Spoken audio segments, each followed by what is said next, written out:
You know, most of the music we hear is kind of designed to just fill a space, right? It's the soundtrack while we work, drive, or cook. But what about music that does the complete opposite? Music that asks you to make a space for it. Well, today we're going to explore a totally different way of building sound, an architecture made for deep, intentional listening, not for the background. And that, right there, is the whole idea. This quote from the source material just gets straight to the point, drawing a really clear line in the sand. Presence music isn't something you put on while you're doing the dishes. No, it's something you show up for. It asks for all of your attention, and what it gives back is this really unique, profound kind of connection. So that's the big question, isn't it? How do we actually switch from just passively hearing something to being actively present with it? In this explainer, we're going to unpack three concepts that are all connected, and they build on each other to create this whole ecosystem of quiet, really powerful sound. Okay, let's start with the most personal layer, the intimate whisper. This is music that's literally designed for closeness. It's like a secret being shared between the artist and just one listener. This isn't a big performance for a crowd, it's more like a quiet confession meant only for you. I mean, the name itself tells you so much. Temple makes you think of a sacred, intentional space. Darkroom suggests you're shutting out all the other senses so sound becomes everything.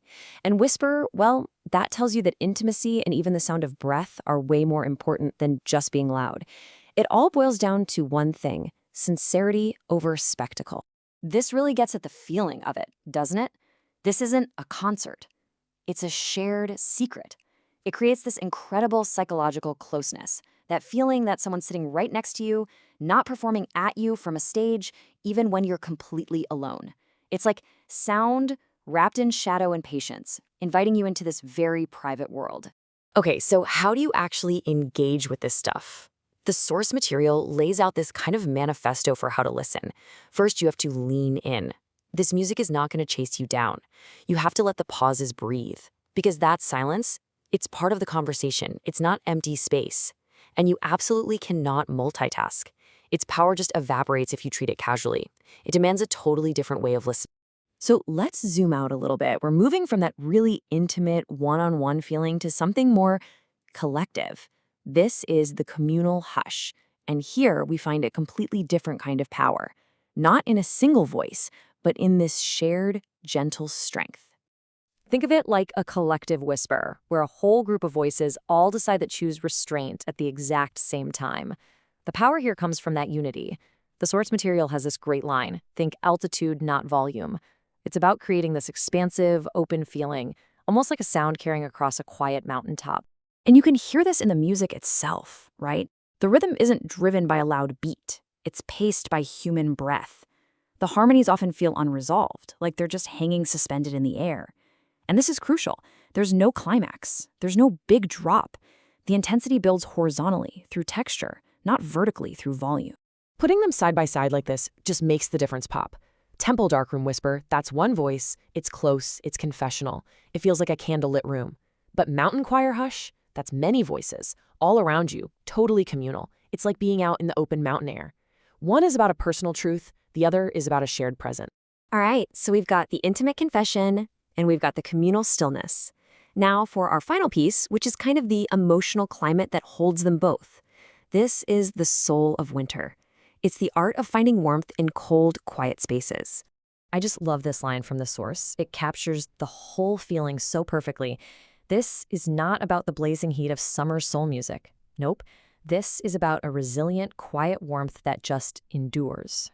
You know that feeling of a warm mug in your hands on a really cold night? That's the vibe. So, at its heart, Snowsoul is all about feeling over fancy technique. It values honesty, patience, and this really subtle head nod groove. It doesn't scream for your attention, it earns it quietly.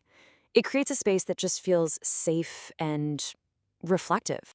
So what are these songs actually about? Well, they explore these really complex, gentle emotions. It's about patience, the quiet work of emotional repair, that feeling of being absolutely exhausted, but still making the choice to be kind. And maybe the most powerful idea here is that warmth isn't just about comfort. It's an act of resistance against a cold, loud world. Okay, so now we can step back and see the whole picture. We have the whisper, we have the choir, and we have the soul. But these aren't just separate styles. They actually work together. They're a complete emotional ecosystem. Let's put it all together. So here's how it all locks into place. The whisper is that raw, intimate confession. The hush is the communal stillness that receives it, that holds it. And Snowsoul, that's the emotional climate, the warmth that allows both of those things to exist and feel safe. And there's this one sentence from the source that just ties it all together so perfectly. It's a progression, see? A whisper enters first, the choir lifts it up, and the soul provides the warmth. The intimate voice starts, the collective supports it, and that soulful environment is what gives it all meaning and resilience. And that brings us full circle, doesn't it? Back to how we listen. This last line from the manifesto is really the whole key. This kind of music, it's an offering. It's incredibly vulnerable. So listening isn't passive anymore. It becomes an act of care, of holding something fragile with genuine respect. So I'll just leave you with this question to think about. In a world that is screaming for our attention 24/7, what are we missing? What important, fragile truths are just waiting out there to be heard? But only if we have the courage to lean in and actually listen to the quiet.